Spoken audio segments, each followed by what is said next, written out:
folks. I'm Black Dragon.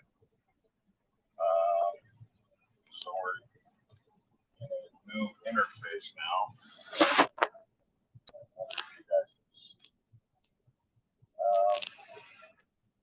Welcome to Black Dragon Viper TV. As always, I'd like to thank you all for tuning in, wherever it is in the world that you happen to be. Today's show is called Can an Outsider See the Bylaws? And I think that's an interesting question that could easily be explored. So, first of all, can you guys hear me all right? Somebody already asked the question.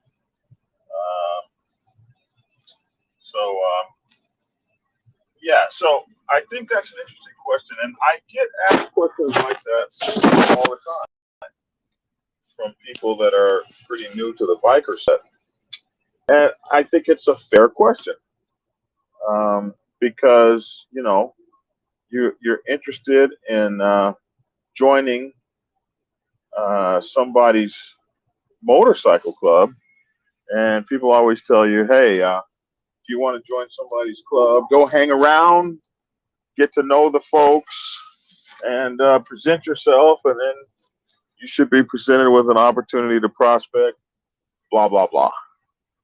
Get to know the folks and yada, yada, yada. And they say that like it's going to be some easy kind of thing to do.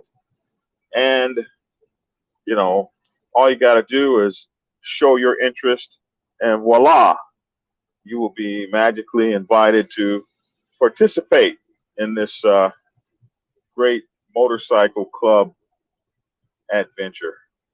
But it's really a little harder than that, a little more difficult than that.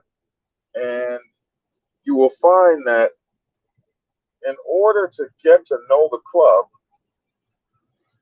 they're going to learn a whole lot more about you initially than you're going to get to learn about them. And that goes with bylaws kind of thing. So it's absolutely not crazy to expect that you would be able to check out all parts of the club before you join. I mean, in most things that we deal with, it's absolutely like that. In most places that we go, most things that we do, you're able to get a glimpse into that before you jump headlong into something like that. But that's not going to happen if you're trying to join a motorcycle club. If you are a hang-around or an outsider, friend of the club or whatever, or you're just someone that shows some general interest, most likely the answer, well, can I see your bylaws and see what I'm getting myself into, and see if this is something that I even want to be bothered with? Most likely that question is going to just be met with disdain and incredulity.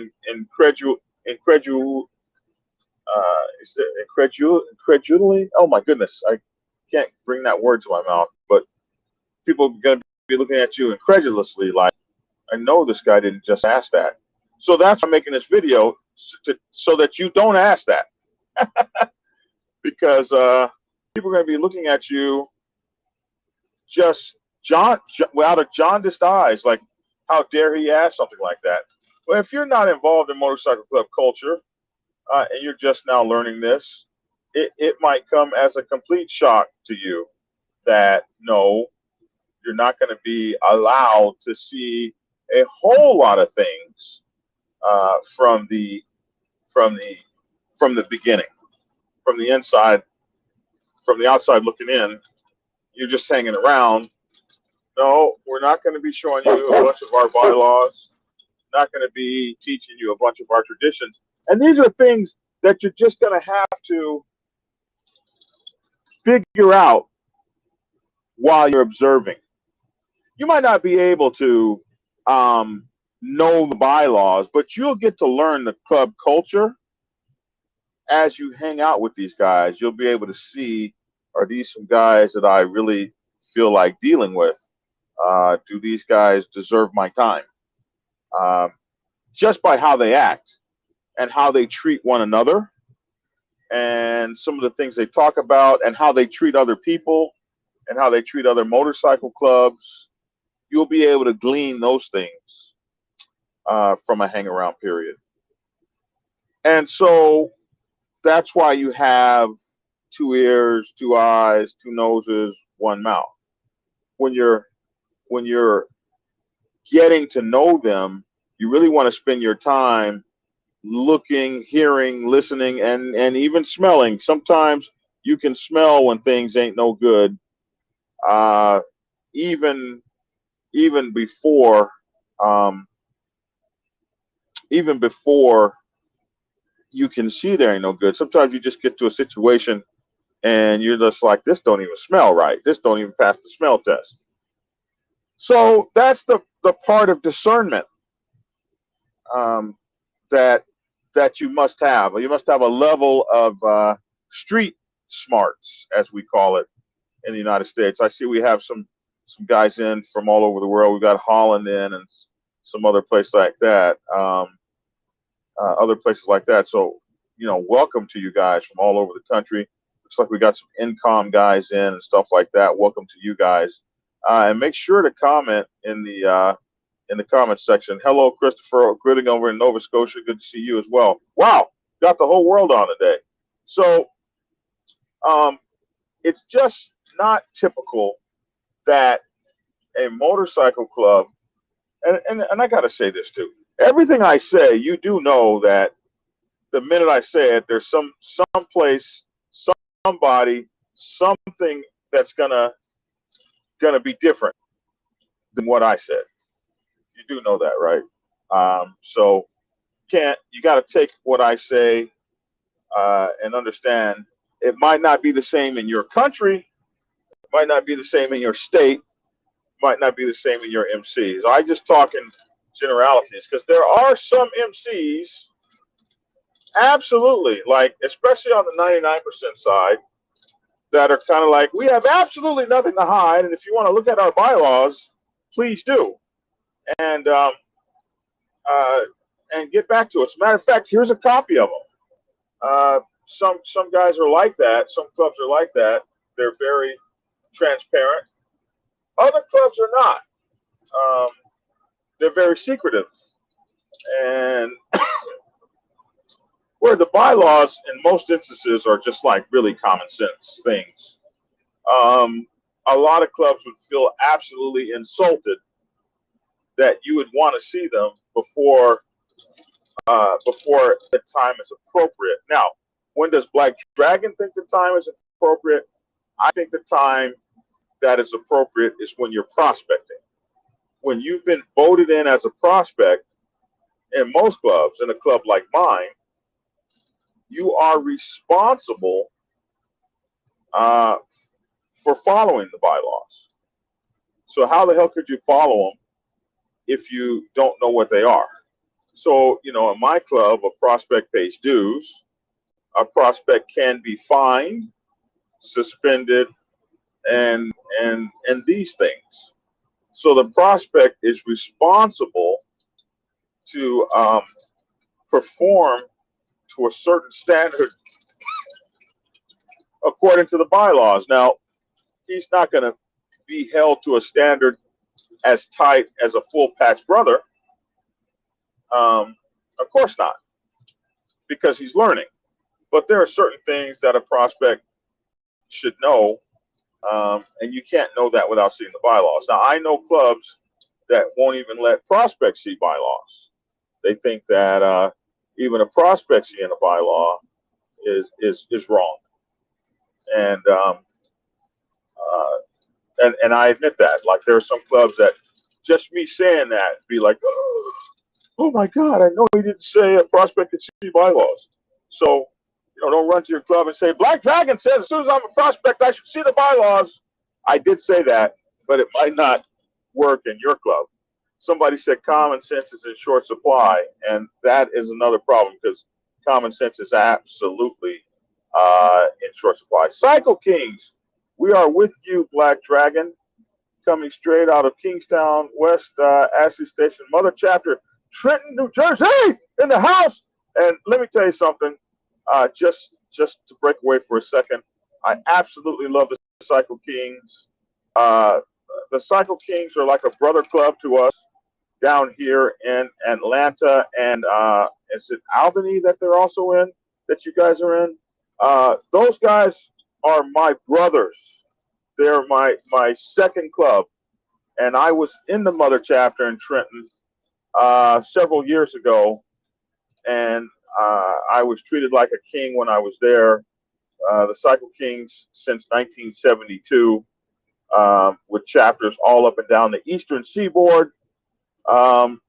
Just some incredible brothers, some incredible men, and your brothers down here in Georgia are absolutely the best.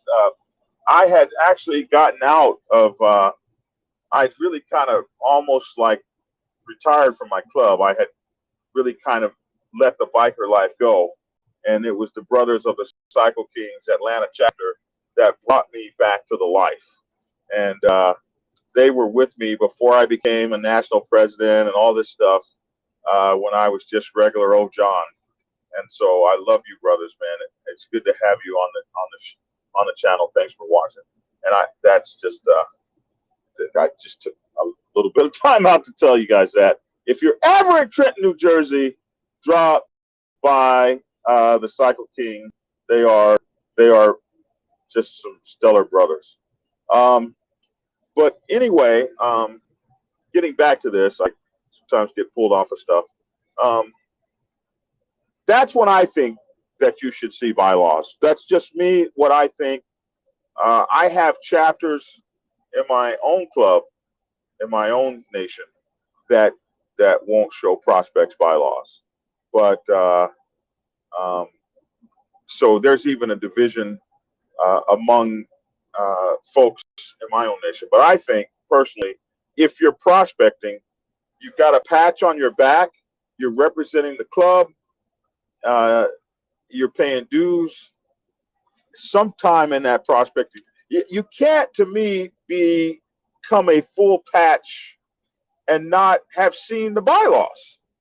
What the hell are you becoming a full patch of? I mean, they could have a section in the Bylaws that say we eat deer hearts every third Sunday, and you might be allergic to meat. So now what I find out after I patch over, that's crazy. So you know, that's what I think you should see. By that time, you have hung around a while, and now you become a prospect. So somewhere in that prospectship, you should be seeing the Bylaws, knowing what's in them, knowing what you're responsible for. You know, that only makes sense. If they refuse to show you the Bylaws, it pretty much means that they're making it up as they go, especially 99% clubs. And you know something, I can agree with. I can agree with that. And you're not going to believe this. So some of you guys may know that I have a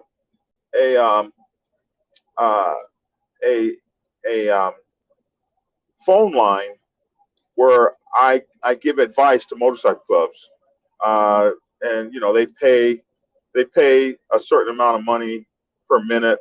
I forget how much it is, $1 a minute or something like that. And I will give advice to motorcycle clubs on every side of the fence. Call up, and they have issues, problems. Sometimes they just need a disinterested third party to mediate between them. Like they're fighting and they're about to kill each other, and they'll say, "Let's call Black Dragon." And I never disclose what goes on as club business when they bring me in as a mediator. I will shut up and try to help the two sides get along. And one of the biggest problems that I have, you're not going to believe how many motorcycle clubs call me up that actually don't have written bylaws. Uh, is that crazy? But it's true. Or their bylaws are so old that and have not been updated, or have not been formally written out, or any of those kinds of combinations. Not not not updated. Not There's been no amendments or anything like that. And you got to think about it. If you're in a club that's 41 years old and you're still operating off the bylaws from 1920, right? Um, how would you deal with something like somebody did something on the internet that they shouldn't have done? Your bylaws don't even mention anything about the internet. So, um, hey, Black Dragon, that guy from Texas is me. Wait, what's up, Jeremiah? If somebody says that the club, Ghost Eagle says that the club does not have bylaws, just walk away. I don't necessarily agree with that, because just because they don't have bylaws doesn't mean they're not great brothers. But absolutely, that might be a contribution you could make, is to help them get that together. Because they need that. Hey, Black Dragon, what up? Love you, Black Dragon. I gotta go have some chores. Well, thanks for tuning in, man. I appreciate that. Hey, Black Dragon, you remember a while back the guy who was having problems in Texas with his family? I can't remember his name, but if he's on here, oh, he is. That's Jeremiah. Jeremiah. He's that guy. He just said that was him, and I think he's doing better now. Let us know, Jeremiah. I can't say his last name unless I'm looking at it. TH something. I have to be looking at it to say it right. But let's see. I don't believe this. San Jacinto holders established 1957 bylaws are read with probates within 60 days from the beginning of the probation period. There you go. San Jacinto. I hope I'm saying that name right. San Jacinto High Rollers, established in 1957. Holy Lord, they've been around a minute, and they know how to do it. That's they've been around long enough that they know how to do it. And they say they read their bylaws with the probates, and that's something. That's the other piece. Reading the bylaws with they call them probates, we call them prospects, but reading the bylaws with the prospects is an important thing, because the way people interpret things is very important. And reading the bylaws with the prospects helps to ensure that they have the interpretation of what they should be reading. The people that are the senior brothers and patch holders in the club can help you get your interpretation correct, because interpretation is everything. We all know, like for Bible verses and things like that, there's 50 kinds of interpretations. And something else I found about bylaws that are very interesting to me, and that's all the lawyers that the club tends to spawn. And I never knew this until I became like a national president and had to deal with some of the issues that come up with these very incredibly smart people that find a way to lawyer their way through your bylaws. And I mean, they are really amazing. I'll give you an example. We had a rule, and this wasn't a bylaw rule, but we had a rule that in order that all Black Sabbath patches meant double the miles. So we have these patches we give away for miles, and if you do 1,000 miles, you have 1,000-mile patch. It's not 500 one way. Be quiet. It's not 500 one way and 500 the back, and that's 1,000 miles. 1,000 miles actually cost you 2,000 miles, because it's 1,000 miles one way, and then you got to ride 1,000 miles back. Well, one day, one of the great lawyers, these club lawyers that come up, one day one of these guys figured out that, well, I could ride 1,000 miles one way and then send my motorcycle back on a trailer. I rode 1,000 miles one way. That was like really wow, really like that was not the intent of that bylaw, but people become really good at figuring out ways around things. Michael Sherrod said, "Do you believe that 1%er and MC world is secret society, and the and the inner workings are sacred and should not be aired out?" Well, I don't know about the 1%er world. I don't live in it.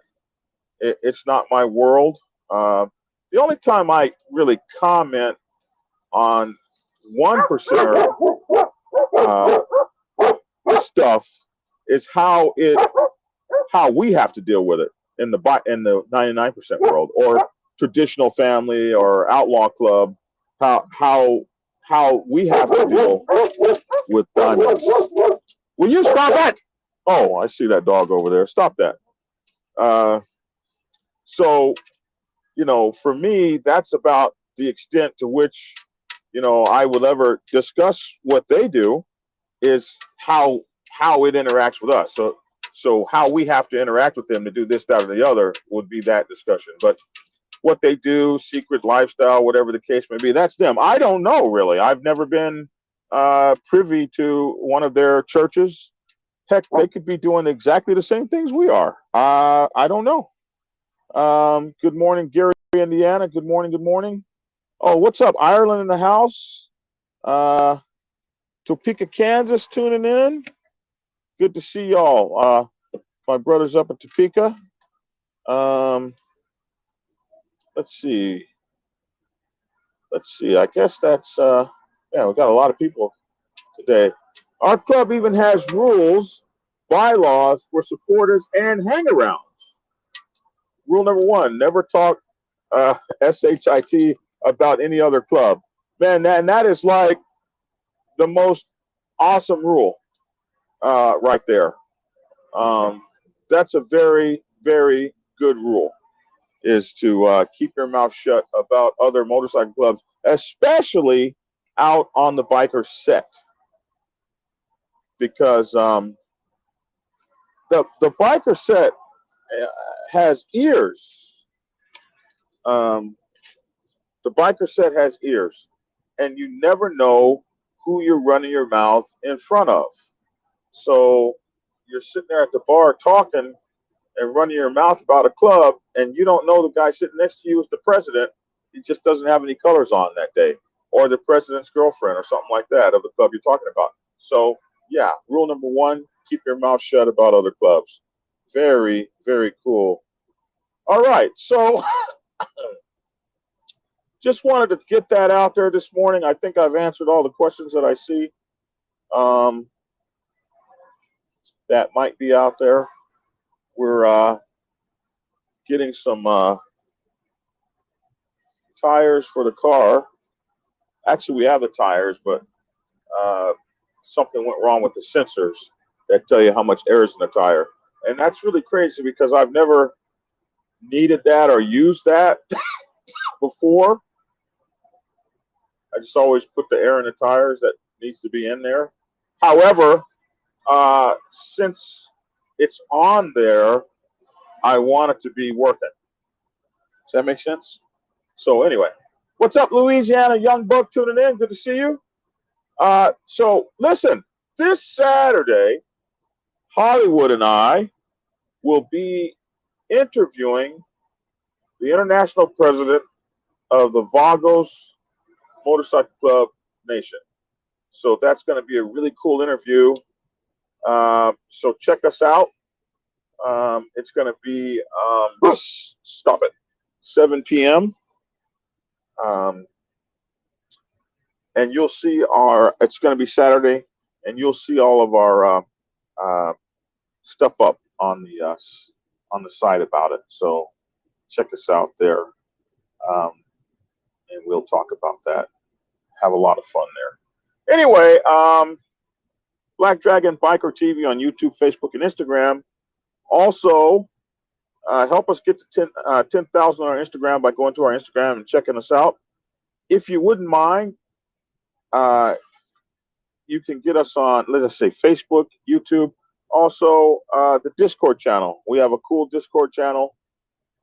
Instructions for how to get to the Discord channel are in the description section below. BikerLiberty.com is my online news magazine. And guys, we've got a magazine coming to you, a brand new biker magazine, with the sexy ass women in it, with their booties in the air, laying across beautiful motorcycles, and then of course every kind of article and all that stuff you can think of. So that's what we got coming for you guys here in 2022. We're just gonna have a blast, man. Riding motorcycles, living the life, having fun, and that's what we want to really concentrate on this year in 2022. Is fun, fun, fun, fun, fun. The fun side of this lifestyle. I'm Black Dragon. That's my 2 cents. Love to hear your 2 cents in the comment section below. Thanks for tuning in and get skinny.